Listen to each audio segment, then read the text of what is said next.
Good morning. Question છે 2012 નો. જો શ્રેણિક a is equal to 0 minus 1 1 3 minus 3 4 અને 2 3 minus 2 minus 3 4 માટે એક શ્રેણિક બરાબર બીજો શ્રેણિક ઇન્ટુ a હોય, ઇન્ટુ a આપેલો છે,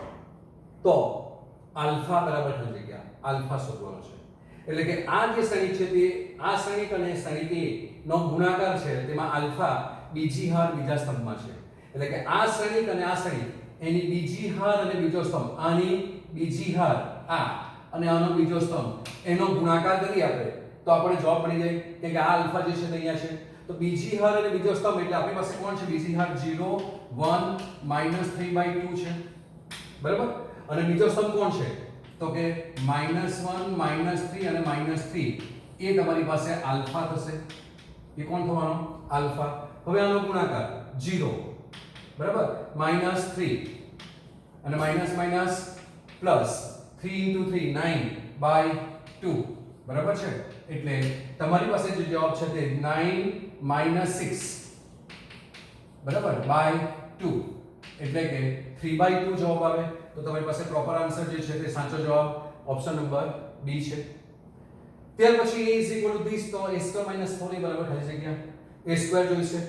તો a² લખી દઈએ. તો આપણે નિશ્ચયકમાં શ્રેણિકમાં છીએ અને MCQ સોલ્વ કરીએ છીએ એટલે આપણે a² બરાબર a * a થાય ખબર છે, ડાયરેક્ટ લખી દઈએ. તો કે 2 3 - 1 2 અને આ પણ 2 3 - 1 2, બરાબર, પ્લસ a ને -4 વડે ગુણી દઈએ તો -4 વડે ગુણી દઈએ તો -8 -12 4 અને -8 થાય. તો બેનો ગુણાકાર 2 દુ 4, બરાબર છે. તો 4 - 3 થશે તો 4 - 3 થાય. પહેલી હાર બીજો સ્તંભ 6 + 6 થશે તો કે 6 + 6 થાય, બરાબર. બીજી હાર પહેલો સ્તંભ -2 - 2 થશે તો કે -2 - 2 થાય. આ તમને નવો શ્રેણિક મળશે, બરાબર છે. અને સોરી, બીજી હાર બીજો સ્તંભ -3 + 4 થશે તો કે -3 + 4 અને પ્લસ -8 -12 અને 4 -8 થશે. 4 બાય 3 જાય તો 1 અને ઓછા 8 એટલે કેટલા થશે? -7 થશે, બરાબર છે. તો તમને -7 મળશે. 2 દુ 4 ઓછા 3 એટલે 1, બરાબર. અને માઈનસ આપણે અંદર ગુણી દીધા હતા ને 4a 4 વડે ગુણી દે -4 વડે -8 -12 4 અને -8, બરાબર. તો this is equal to કેટલા થશે? આ બેનો સરવાળો 1 -8 એટલે -7, 6 ને 6 12 માંથી 12 જાય તો 0, -4 + 4 0 અને આ જે છે તે 4 - 3 1, બરાબર, -7 -8 એટલે -7 મળશે. તો તમને કંઈક આવું મળે છે, બરાબર. તો this is equal to 7 common કાઢી લઈએ માઈનસ, તો -7 કોમન કાઢી લઈએ તો બાકી રહી 1 0 0 1 અને આ i છે 2/2 શ્રેણિક છે એટલે તમારી પાસે સાચો જવાબ આવશે કે ઓપ્શન એ આવશે. એટલે કે -7i2 થશે. -7i2 એટલે ઓપ્શન એ તમારો સાચો જવાબ છે. ત્યાર પછી આપણો છે તમને 2013 નો question. a = cos θ - sin θ sin θ cos θ અને a નો ટ્રાન્સપોઝ પ્લસ a એકમ શ્રેણિક i હોય તો θ બરાબર ખાલી જગ્યા. ચલો a નો ટ્રાન્સપોઝ લખી દઈએ ડાયરેક્ટ આપણે આ સમીકરણમાં. તો a નો ટ્રાન્સપોઝ એટલે cos θ - sin θ અને sin θ cos θ આવશે. આ a નો ટ્રાન્સપોઝ થઈ ગયો, બરાબર. તો આ a નો ટ્રાન્સપોઝ પ્લસ a એટલે a નો એક શ્રેણિક લખવાનો છે, આ શ્રેણિક લખી દઈએ. તો this is cos θ - sin θ sin θ cos θ, right, = i2 એટલે 2/2 નો એકમ શ્રેણિક લેવાનો છે એટલે 1 0 0 1 થશે. હવે આ બેનો સરવાળો તો cos θ + cos θ એટલે 2 cos θ, આ 0 થશે, આ પણ 0 અને cos + cos એટલે 2 cos θ થશે = 1 0 0 1 થાય. બે શ્રેણિકો સમાન છે એટલે બે સમીકરણ સમાંતર વ્યાખ્યા પ્રમાણે 2 cos θ 1 થાય બરાબર 2 cos θ 1 એટલે cos θ 1/2 થાય અને cos 1/2 બરાબર થાય cos 60 માટે એટલે cos pi/3 માટે થાય તો cos θ cos a એ પ્રમાણે જો ઉકેલ ગણ જોઈએ તો તમારી પાસે ઉકેલ શું આવે 2k pi plus or minus pi/3 બરાબર છે અને k belongs to z જો અહીંયા n આપ્યો હોત તો આપણે અહીંયા n લખતે તો તમારો એ પ્રમાણે જવાબ જોવા જઈએ તો તમારી પાસે જવાબ ઓપ્શન એ જે છે તે સાચો આવશે એક જ આપેલો છે એટલે તમારી પાસે ઓપ્શન એ એ સાચો જવાબ છે બરાબર છે તો 2k pi plus or minus pi/3 થાય હવે આ સમીક છે એનો એડજોઇન્ટ શોધવાનો છે એડજોઇન્ટ શોધતા તમને બહુ સારી રીતે આવડે છે અને તમને આ દાખલાઓમાં એના MCQ ના સોલ્યુશન જવાબ પણ આપેલો છે તો આના માટે આપણે શું કરતા હતા આપણે ચિહ્ન લખતા હતા plus minus plus minus plus minus plus minus plus આ રીતે ચિહ્નો લખતા હતા તો એ ચિહ્ન લખી દઈએ બરાબર છે તમને દેખાશે ને કે અહીં શું જગ્યા છે ત્યાં છૂટથી લખીએ અહીંયા લખીએ ચાલો તો plus minus plus minus plus minus અને પ્લસ માઈનસ પ્લસ આ રીતે ચિહ્નો લખતા હતા આના માટે 2 3 2 3 એટલે -1 આવશે તો આ -1 આવશે તો -1 પહેલો ઘટક હોય તેવા જવાબ કર્યા તો કે આ છે b c અને d છે 3 છે તો હવે આપણે બીજો ઘટક શોધીએ પાછો આ તો શું છે એનો પરિવર્તિતતા પછીનો છે એટલે અહીંયા આપણે આ સુધી આપણો ઘટક અહીંયા જવાબમાં આવવો જોઈએ એવા જ ઘટકો આ ત્રણ અલગ છે તો બીજા ઘટક માટે જોઈએ તો એનું ચિહ્ન માઈનસ આવે અને આપણે માઈનસ ચલો 4 માઈનસ માઈનસ પ્લસ 8 એટલે -8 આવ્યો હવે આનો આપણે પરિવર્ત શ્રેણી લઈએ છીએ ટ્રાન્સપોઝ લઈએ તો હવે આ -1 કોલમમાં બીજો ઘટક -8 હોય તેવો એક જ શ્રેણી આ છે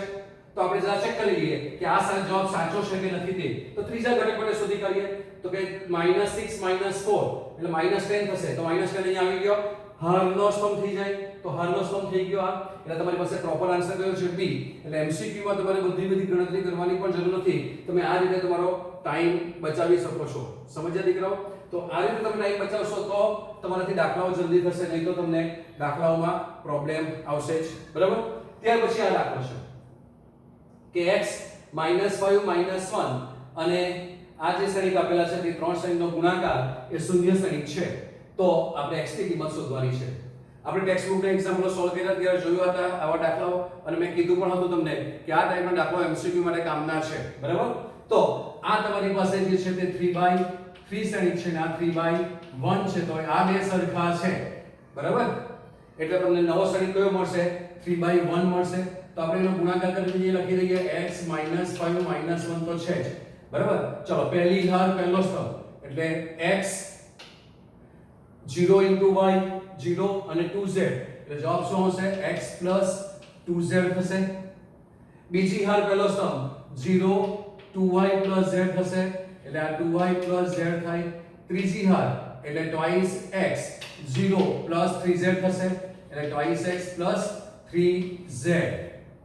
બરાબર is equal to o છે is equal to શું આપેલું છે o હવે આ 1/3 શ્રેણી આ 3/1 આ બંને સરખા એટલે નવો શ્રેણી જે છે તે 1/1 મળશે તો એનો ગુણાકાર કરીએ તો x ની સાથે આ લોકો ગુણાશે x 2z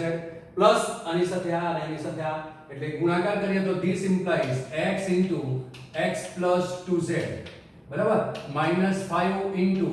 2y plus z અને -1 into twice x plus 3z is equal to શૂન્ય શ્રેણી o આવશે આનો સદરૂપ કોણ છે અને એનું સદરૂપ આપીશું જે જવાબ આવશે તે તમારો આન્સર તો શું થશે તો કે x square plus x xy z નહીં હોવા જોઈએ કઈક પ્રોબ્લેમ છે દાખલા રકમમાં તો દીકરાઓ અહીંયા આપણને x41 જોઈએ બરાબર તો એ x41 જો હોય તો તમારી પાસે x +